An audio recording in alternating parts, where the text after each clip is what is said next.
స్థానిక Jampeta reserve police line లో వేంచేసి ఉన్న శ్రీ కోదండ సీతారాముల వారి దివ్య కళ్యాణ లావణ్య వధూవరులుగా పీటల మీద కూర్చొని కళ్యాణం జరిపించడం జరిగింది.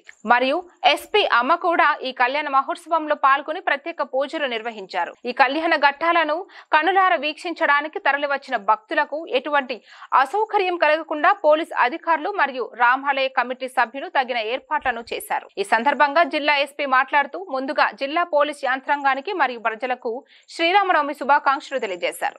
ఆ శ్రీరాముడి ఆశీస్సులతో ప్రతి ఒక్కరి జీవితాల్లో ఆనందం వెల్లువిరియాలని, ప్రతి ఒక్కరు కుటుంబ సభ్యులతో పిల్ల పాపలతో కలిసిమెలిసి ఆనందంగా జీవించాలని మనసారా కోరుకున్నారు.